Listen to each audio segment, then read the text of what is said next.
Imaginez-vous un être qui a 10 mètres de haut. Il doit au moins avoir un estomac de 2 mètres. À un homme pareil, ou une femme pareille, c'est quelqu'un qui peut, au cours d'un repas, manger un bœuf. Un quart de dinosaure. Ou un quart de dinosaure. C'est pour cela que les animaux étaient aussi gigantesques que les humains. Et les dinosaures avec lesquels on est en train de nous effrayer dans les films de science-fiction n'étaient qu'apparemment que des bœufs ou des cabris pour ces Toltecs-là. Tout est une question d'échelle. Tout est une question d'échelle. Et deuxièmement, il y a un auteur, un homme et une femme, Alan et Sally Lansbury, qui ont écrit un ouvrage appelé À la recherche des civilisations du passé, où ils ont affirmé que ce sont les Toltecs qui ont construit Teotihuacan, Tiahuanaco, et qui se trouvaient dans les Caraïbes, et les Caraïbes étaient le premier point d'atterrissage parce que ces gens venus d'un autre monde. Quand Alan et Sally Lansbury disent qu'ils sont déjà venus d'un autre monde, ils ne parlent pas d'autres planètes, ils parlent de notre univers, selon la théorie d'Albert Einstein, qui stipule qu'il existe des points de condensation énergétique où il apparaît un raccourci entre l'espace et le temps, appelé pont Einstein-Rosen, qui te donne accès à un autre univers. Donc il paraît, selon des études récentes et anciennes, que les Toltecs ne viennent pas de notre univers, ils viennent de notre univers. D'après Francis Crick, qui est le prix Nobel de génétique pour avoir découvert la structure double de notre ADN, notre patrimoine génétique, il paraît que les Toltecs, il y a 4,5 milliards d'années, au moment où la planète était une soupe primitive, ils étaient déjà une civilisation capable de faire des conquêtes spatiales et qui était maître de la biologie. Ainsi, ils sont venus sur Terre, ils ont ensemencé la Terre à l'aide d'une bactérie ou d'un virus et ont attendu millions d'années pour voir notre apparition, mettant ainsi fin à la théorie de l'évolution qui dit que nous avons été macaques et nous avons évolué pour devenir des hommes blancs qui se sont présentés en Europe. Mais je vous parle de la théorie de l'ensemencement de Francis Crick qui date de 1971 et c'est cette théorie de création qu'ont adopté tous les scientifiques jusqu'à présent.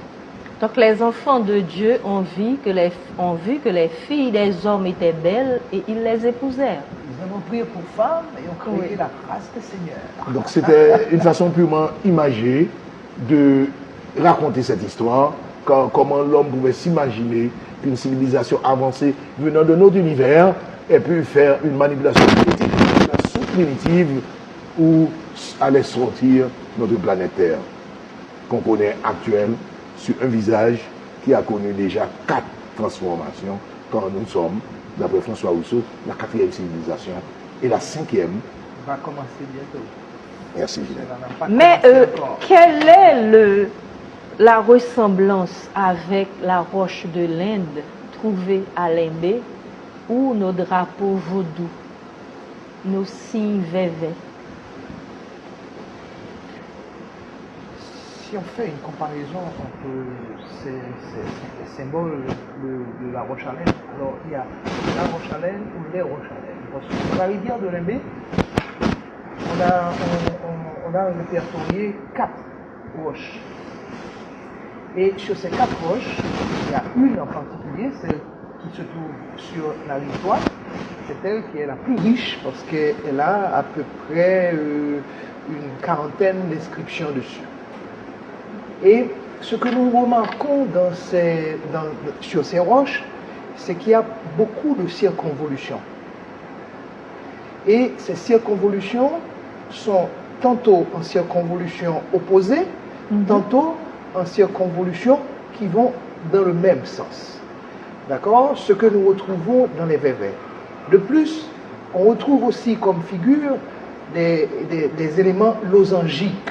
Or, nous savons que presque tous les vévets sont à la base du losange. Ok?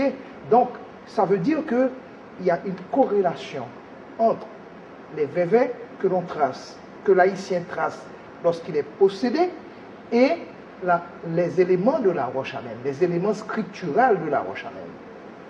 Et de plus, quand nous essayons de comparer ces symboles que nous trouvons sur la Roche-à-Laine par rapport aux anciennes écritures de la Méditerranée, du bassin de la Méditerranée, de l'Amérique du Nord et de l'Europe, qu'est-ce que nous voyons?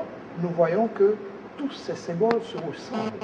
Donc, ce n'est pas seulement des symboles, car à l'époque, ça veut dire près de 11 000 ans avant Jésus-Christ, eh bien, on n'écrivait pas A, B, C, D, mais l'écriture a subi une évolution d'abord des symboles, les symboles gravés, d'accord?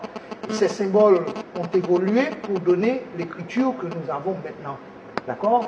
Mais tout ça, quand nous faisons la comparaison, nous voyons que presque tous les éléments de la roche à laine, et je crois 14, nous avons 14 éléments de la roche à laine, quand on compare aux anciennes écritures, eh bien, il n'y a pas de doute, c'est une écriture. On les retrouve. On les retrouve. Ceci voudrait dire que nous serions un peuple très, très ancien et très cultivé. Alors, hautement cultivé. Et il y a un archéologue et anthropologue américain, c'est Irving Roos, qui était venu faire des recherches en Haïti dans les années 80. 70, 80. Et il a fait des études et surtout du côté de l'Archaïen. Et dans ses fouilles archéologiques, il a trouvé des pièces archéologiques, quand il fait la datation de ces pièces, qui remontent à 5000 ans avant Jésus-Christ. Et parmi ces pièces, il trouve des cuillères, il trouve des fourchettes. Donc ça veut dire que ces gens qui existaient là, qui vivaient là, c'était des gens évolués. Ce n'étaient pas des êtres primitifs. D'accord? Et on peut comprendre que dans une zone où il y avait des gens qui avaient atteint une certaine évolution, ont pu régresser dans le temps, parce que maintenant, nous savons que une catastrophe peut transformer la vie de toute une civilisation.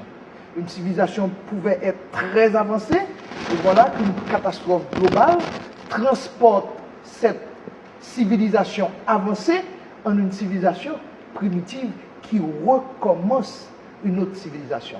Donc on peut comprendre que lorsque Christophe Colomb est venu ici, sur la terre d'Haïti, pour atteindre, après la grande terre de l'Amérique, a trouvé les Arawaks qui étaient dans une situation primitive, au sens, entre guillemets, d'accord, primitive. Ça veut dire que ces gens-là, ils étaient parfaitement en harmonie avec la nature. Donc c'est pourquoi on les dit primitifs, d'accord. Donc on peut comprendre que ces gens-là ont été les gens qui ont survécu à une catastrophe globale dans la zone de l'Amérique. Donc c'est pourquoi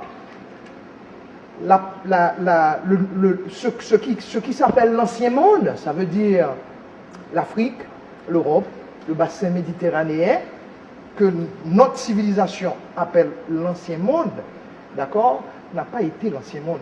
S'il y a un ancien monde, l'ancien monde, c'est bien l'Amérique. Car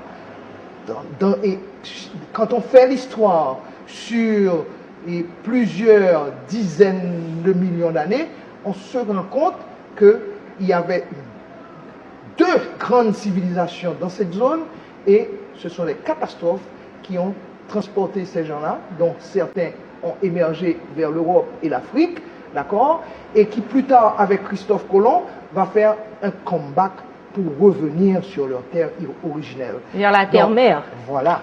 Donc, vous pouvez comprendre que Haïti, qui est au centre de l'Amérique, des deux Amériques, et au centre de la Caraïbe, du bassin insulaire de la Caraïbe, on peut comprendre que nous sommes un point privilégié dans cette histoire, dans cette tranche d'histoire de l'humanité.